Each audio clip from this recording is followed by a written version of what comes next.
Another Bite Size for you with Sean and Darren here at Cloud9. It's great to have your company. Thank you very much indeed for joining us. Now, we've been keeping a close eye on something that's been kind of coming to the forefront of the coast, certainly down here on the Costa del Sol.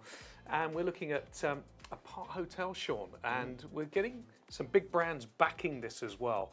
Why do you think this is happening, and what is an apart hotel? We've seen the subject of apart hotels becoming more prevalent over the last few weeks. We've been having a lot of interviews and discussions with developers, and everyone's talking about it. And I think the reason everyone's talking about it, and we've been thinking about it a lot as well, is because of the restrictions that are being imposed on the traditional tourist rentals, the Airbnbs, the Booking.coms, and it's a worldwide thing. It's not just a Costa del Sol thing, and it's not particularly an anti-tourist thing. It's more about the fact that if there's too much of an influx of tourist rentals in one area, it prices the locals out of the market. So it's understandable. It's happening everywhere. Happening everywhere. It happens in London, it happens here. But I think there's more, I suppose, more political weight now behind the restrictions, and we're expecting things to get crunched a little bit. I mean, I've just bought a property for investment, and I made sure that there were no restrictions for holiday lets, and there's no mention of it in any of the community meetings. No one is bothered about it really, so that's great. But there are some developments where the community is getting involved in stopping it, or at least getting it restricted.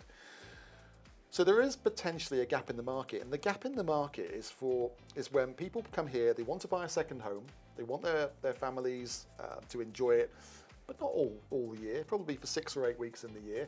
The rest of the time, they actually want it to make a little bit of money and at least cover the costs. And that was always what you could do with a second home that you own privately. But obviously, as I say, with those restrictions coming in, it makes it a little bit more grey. So apart hotels fill that gap. Now, apart hotels are apartment developments. So a developer will build them, and then a hotel operator or a hotel chain will come in, sign a license and agreement to run the place for 10, 20 years, whatever it might be. And you as an owner have a right to use them for a certain period in a year. And the rest of the time, the property goes into a pool, they're rented out professionally, and you share in that pooled revenue. And it's a system that works very well. It's a system that's very prevalent in the United States. There are big players in it like Marriott and people like that. And it's not timeshare because you own the physical asset, but effectively you give the hotel operator the opportunity to lease that property for you. The French have a leaseback scheme, so I think it's Pierre Vacances that are very successful doing this. And I can see there being more and more of this happening here in the Costa del Sol. So in terms of usage, do we know how much you can use it? It depends on the operator. So very often the operator wants control of the property during the high season. So it might not suit everybody, but also there will be products, I'm sure, that allow people usage if it's even just for 1 or 2 weeks during the high season. So it depends on the product, it depends on the location, it depends on the operator as to what their rules are.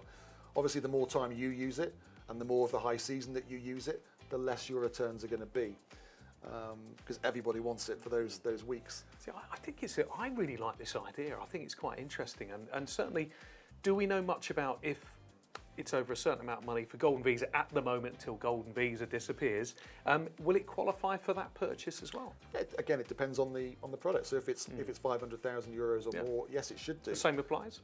Yeah, and it's interesting because I was talking to one developer about it the other day, and I think what they're doing is launching a 5-star apart hotel next to the new Versace residences. So it's going to be very swish, very nice, lots of on-site amenities, facilities. I'd love to go on holiday to a place like that.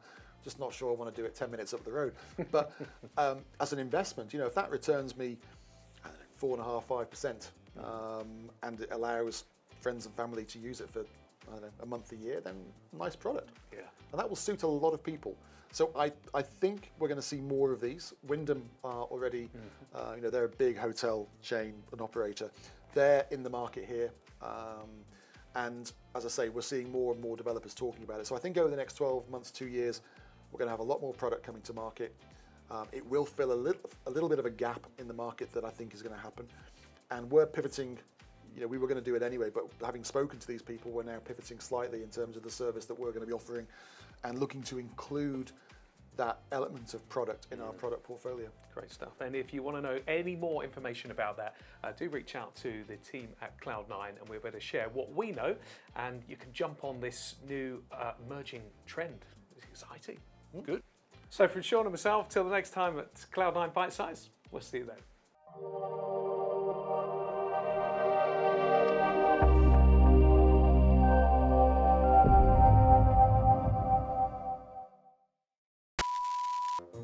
Another Bite Size with Sean and myself, Darren, here at Cloud9. Thank you very much for joining us. Great to have your company. Now, we've been... Let's start that again.